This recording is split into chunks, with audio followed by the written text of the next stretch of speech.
guys, and welcome back to my channel. Today we're going to be doing controversial topics in the Bearded Dragon community, which is kind of fun. So if you don't know what controversial is, it basically is things revolving around a bearded dragon that can be debatable between owners, and I'm going to be giving my opinions on them, and it's going to be pretty fun. I also have some pretty good news to tell you guys. So Charlie, even though I said this in the last video, has been adapting well to his environment, especially the big cage. He comes out a lot, so he's pretty much tame by now, at least from my point, and I'm sure he's comfortable with Ashley as well, but I've been more focused on my, interactions with him.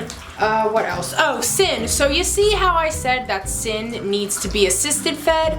Well, today, Sin was on her own and she decided to eat a fairly large mouse, well, for her size. I had like a mouse about this big, and I was holding her and I just put it in front of her and she snatched it.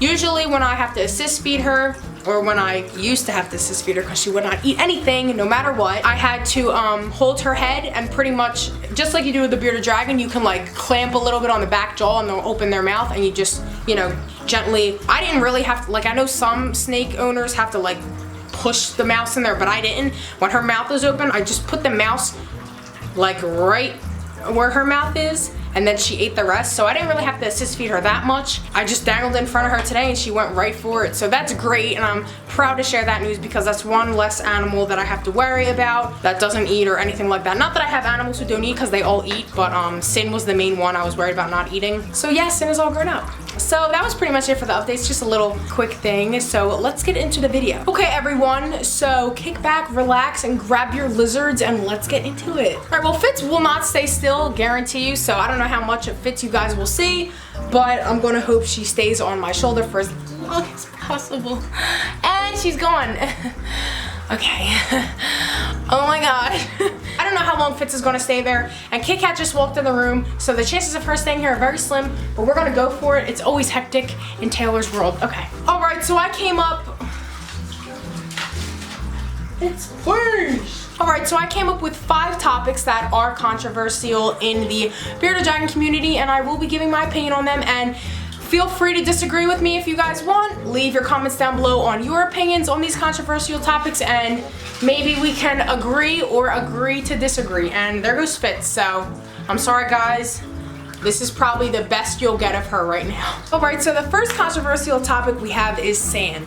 Now, the reason this is so controversial, and it probably is the most controversial topic in the bearded dragon community, is because sand can potentially kill a bearded dragon, and the reason is because they can become impacted. So when a bearded dragon ingests sand, it doesn't quite go down the digestive system, and they don't have the chemicals in the body to break down sand into small enough pieces for them not to get impacted. In my opinion, I believe sand is an okay substrate. I believe you can use it as the whole substrate in the tank, or it's even nice to have a little digging box in your bearded dragon's tank. I did have that for a while, but I used Eco Earth, not sand, and it was a hot mess because I thought she was laying eggs, and that's when I took her to the vet, and I'm sure you guys remember all that. I think sand's an okay substrate to use as long as you have a food bowl with the fruit and you tongue feed the insects so they can't potentially ingest the sand in any way. I mean, I'm sure a bearded dragon wouldn't willingly eat sand, but hey, everyone's bearded dragon's different. I think sand is good because the bearded dragon can use it for digging, especially if you have a female bearded dragon. I think it's great to have a digging spot for them because bearded dragons naturally like to dig. You know how you can like dig yourself like a chair into the sand? It's basically like a bearded dragon. They can get more comfy in the sand.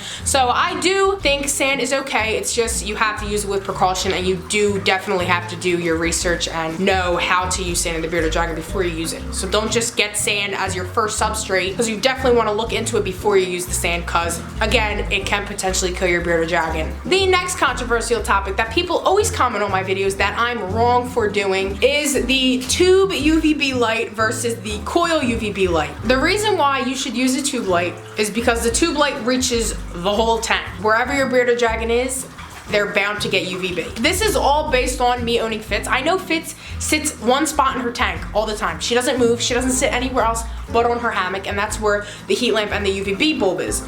So I have no problem with keeping just the coil bulb in there because Fitz doesn't use all of her tank.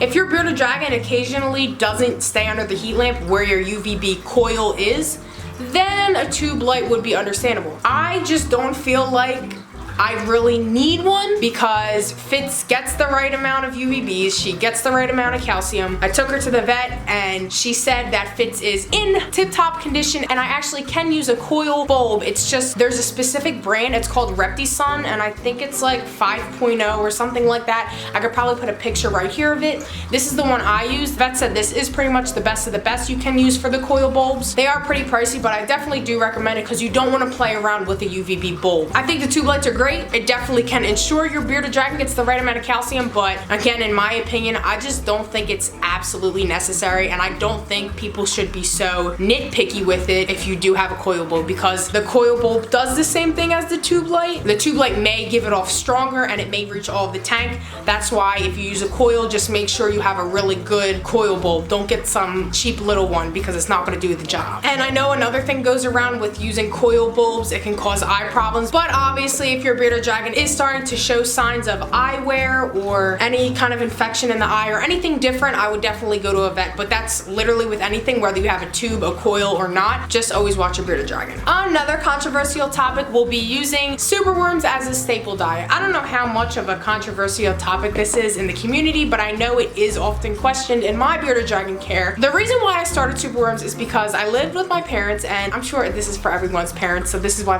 probably a lot of people use worms, but your parents don't want the smell of crickets, they don't like the sound of crickets, and they don't want roaches in your house, so you're pretty much stuck with superworms or any kind of worm you can get your hand on. And because superworms are more affordable, that's usually what people lead on to. In my opinion, I believe superworms are a great staple diet. They will leave your bearded dragon a little chunky, which explains why Fitz is a little hefty. I don't think they're really negative. They definitely don't have as much protein as crickets or dubia roaches. That's why sometimes I would just buy like a bag of 10 crickets from PetSmart and feed it to Fitz all at once. Therefore, the crickets are completely gone. But I've been using superworms as a staple diet for Fitz for probably like the past year of her life, and she's been doing great. It's just that your bearded dragon probably will get a little more on the chunky side. If you're gonna do superworms, I highly recommend occasionally giving them a few crickets, but if the issue is that your parents don't want them in the house, just buy a quick bag of 10 and put them in the tank and let them loose. Another controversial topic is the tank requirements for a bearded dragon. They'll say a 20-gallon long is great for a juvenile. I think it's great for a juvenile as well. The 40-gallon,